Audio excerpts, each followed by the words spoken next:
this was the most concerning thing I've seen in a really long time. Okay. NASDAQ's down 0.38, S&P's down 0.5, 0.6 on the day, right? Just a moderate, whatever down day. Front month VIX, spot VIX was up 20% today. Okay. When you have the VIX up 20% in a day, I'm immediately going, market's down 2 to 3%, 100%, right? Here's the other thing that's concerning about that. The VIX is virtually never wrong. Okay, so if the VIX and equities disagree, and for those at home, VIX is volatility index. When the VIX and equities disagree, the VIX is almost undefeated. So, because what it tells you, especially like I looked at NVIDIA today, just all these little things, man. I looked at NVIDIA today. NVIDIA was basically propping up the entire market, being up 1.2% or whatever. It was holding up the Qs, or that would have gotten uglier. It was on lesser than normal volume. And none of these things by themselves mean anything. What it screams, though, it screams that the sober hands have left the casino and it's only the retail degenerates propping this thing up. Yeah. And the thing that scares me about that is that the market's trading that way, meaning it's trading completely oblivious of fundamentals or any of like, think about this. The biggest levered up retail purchase day of all time in option markets and equities was last Friday when the market was getting smoked. Okay. People are like, oh, they're buying it because it's down. No.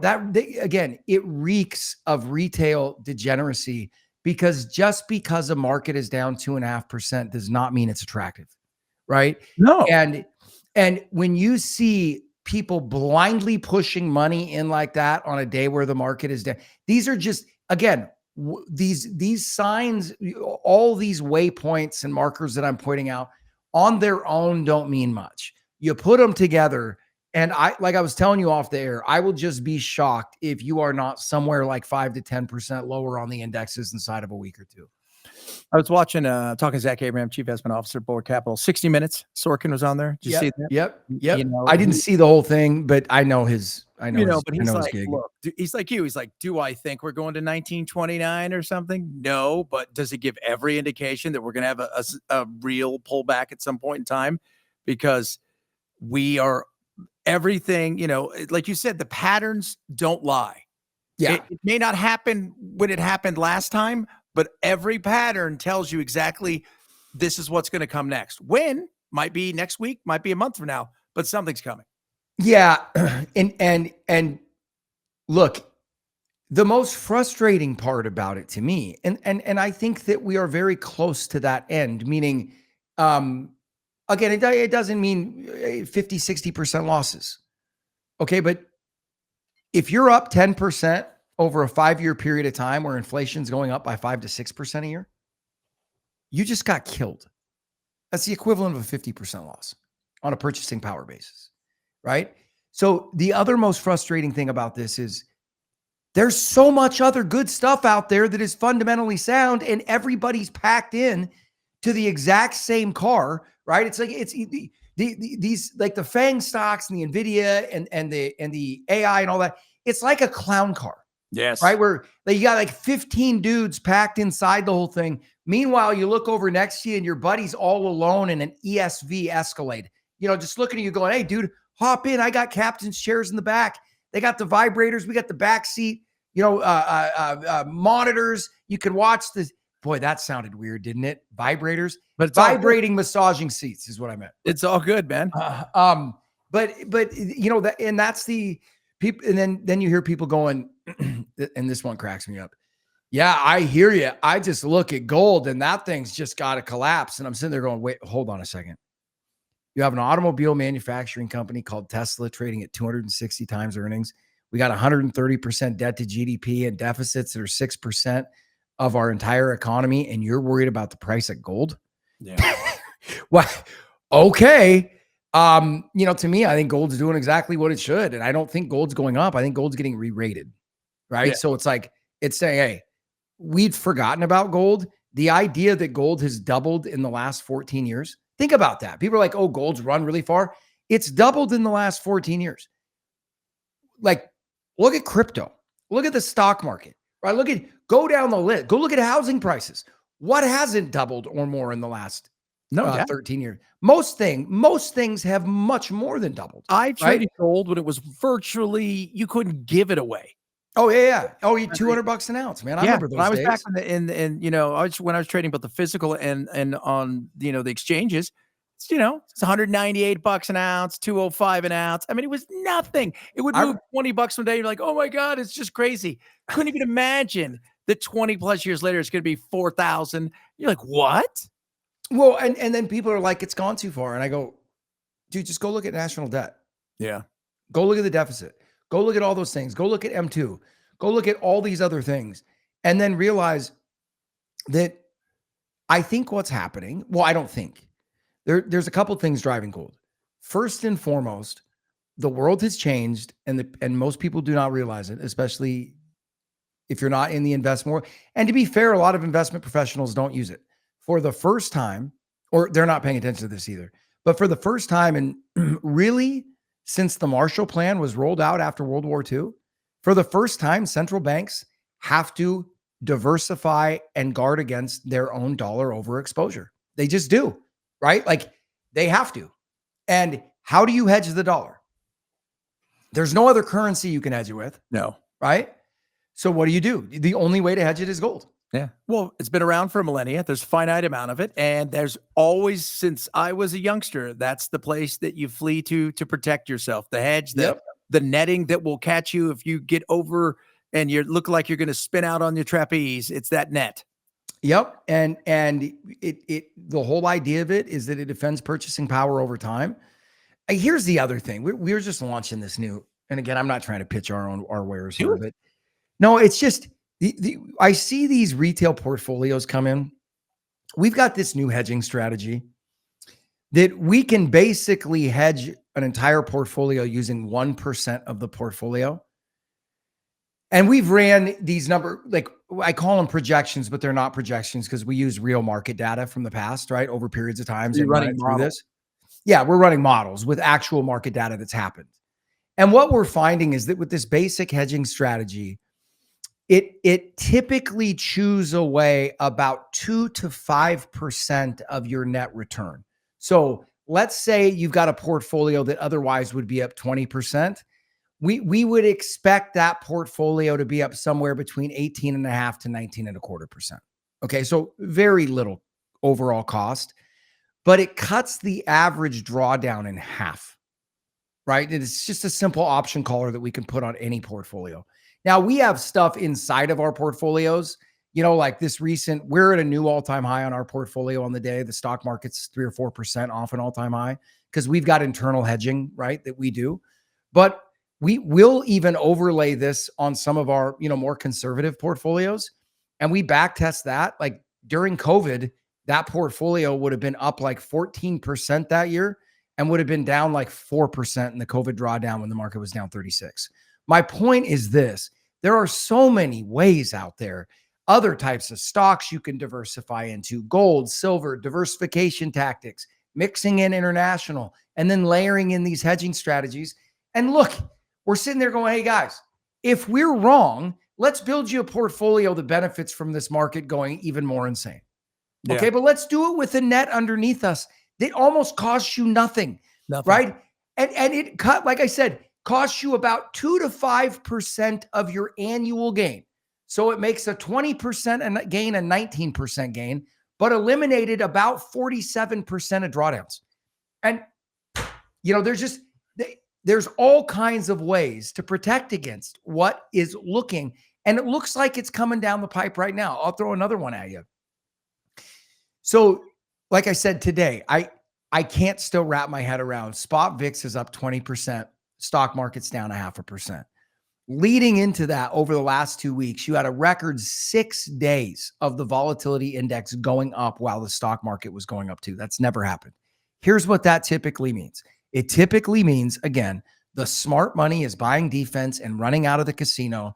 The retail degenerate money is levering up and getting long all the stuff that smart money is selling to them. That's what it usually means.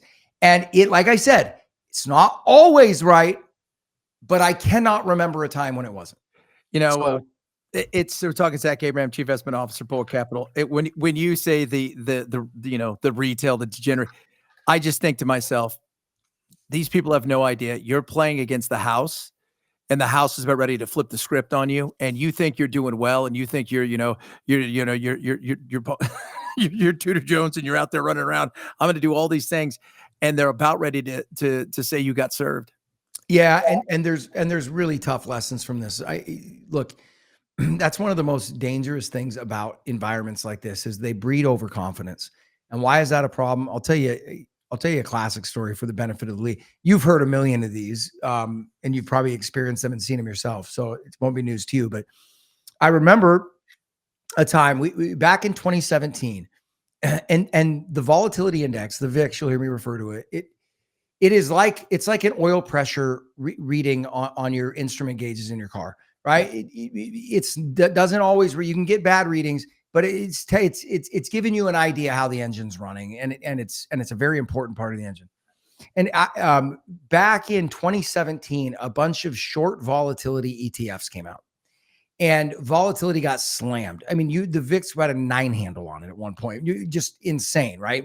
If you see the volatility index with less than 10, that is the market saying we'll give you insurance for free, right? It should never be that low, but it was getting pushed that low because of these ETFs. So I get in a cab. I'm on a trip. I think I was in New York or something like that. Guy finds out what I do, and he starts telling me about this incredible company that he's invested in. Right. And I go, well, what's the name of it? And he goes, I can't remember the name of it. He goes, they're just killing it though. And he gives me the ticker. It wasn't a company. It was a short VIX ETF. Okay. So why that was interesting to me, and I'm telling this story because a lot of people are invested in a bunch of things they don't understand. Why that was important to us is because we knew that all these short ETFs, these short VIX ETFs were out there. And remember, every dollar that flows into those things, they got to buy VIX futures, right? So when we see the VIX at 9 and those funds, money was just pouring into those funds, they're loading up on those futures contracts with the VIX at 9. So we did some basic math. What we figured out was the VIX was lower, and I piggybacked off another guy's work named Mike Green, who was one that really broke this open. But what we figured out was that the VIX only had to go to 18 for those funds and ETFs to go to 0. Okay, well, if you know anything about the volatility index, it is going to 18 or 20, and that's a historically low level, meaning you had 100% likelihood in the next 6 months you were going to be zeroed out in those funds. Okay, we tried to tell people that. Nobody'd listen. All of a sudden, the VIX goes up 7%. It was in February. I was on a plane down to Phoenix. VIX pops 7% on a day where the market's up 50 or 50 basis points, right? Again, market up, equities up is the sign. We go heavy into VIX. In 2 days, the VIX goes from 12 or 13 to 40. Those funds get zeroed out. They lose 99% of their value in about 15 minutes of trading. Okay. There was a guy, I didn't know this guy, but there was a guy that had made a bunch of money buying these short VIX ETFs, put a bunch of his family in it, quit his job, was managing the fund, got up to $13 million in a single day. 100% of it was gone. Right. And these are the games that these people are playing. Even if you're not in those things, if you're in things that touch them, and when you look at the amount of CTAs out there, high frequency trading, when those bombs go off, we call it Volmageddon for a reason. It turned the markets upside down. It was a very good day for us because we were long volatility. But when these degenerate type actions start happening, they start creating these massive potholes in the market that people aren't aware of. And literally they create these moments where you're going, dude, if you own a fund that goes to 0 when the VIX hits 18, you're at 0 right now, right? It is 100% likelihood that the VIX will hit 18 at some point in the next 6 months. So, and people, you just see people playing these games. And I feel like we're on the verge of a margin call here. Talking to Zach Abraham, Chief Investment Officer, Bull Capital. If you were to say, so you look at the market now, I mean, even people that kind of get the market go, yeah, I just feel they can feel it. It's like they feel like, you know what? They may not understand everything, but what they do know is this ain't right. What kind of pullback would be, almost one of those things where it's healthy to shed some of this and get out some of these retail yahoos and people who are ridiculous and kind of reset itself without crushing everything. Cause I feel like that's what it needs. Yeah, no, no, it does. It can't, like, if you want to be constructive, this stock market over the longer run, you need a 15 to 20% pullback from here. And you need to see the VIX get up to 35 to 40 and clean some of this stuff out. And reset some of these because here, and you and I have talked about this, there's other issues. I heard somebody sitting there talking about, oh, if Nvidia did this, its stock could be up 5% in a day. And I go, guys, the problem is you're running up against 5% moves on that stock now are the equivalent to 100% of their annual revenue. Yeah. Right. So it's like large numbers, meaning even if you're bullish the stock market, you need this stuff to pull back. And you need earnings to catch up to these marks, because if you keep going up at this level, that 15 to 20% drawdown is going to turn into 50 or 60. It just is. And when those things happen, they always create more carnage, right? That's what people forget about. The 60% pullback is never just the 60% pullback. Yeah. It's usually the 15 to 20% pullback that damaged these things over here. Then those things got killed. The total pullback went to 40. That damaged those things, right? It's like a domino effect. Domino effect. And that's to me is what nobody's really taken advantage of or paying enough attention to. And like I said, the shame of it is there are so many easy ways. And here's the deal. We're sitting right now. Our portfolio now is up 32.8% on the year. We're currently sitting on 18% cash.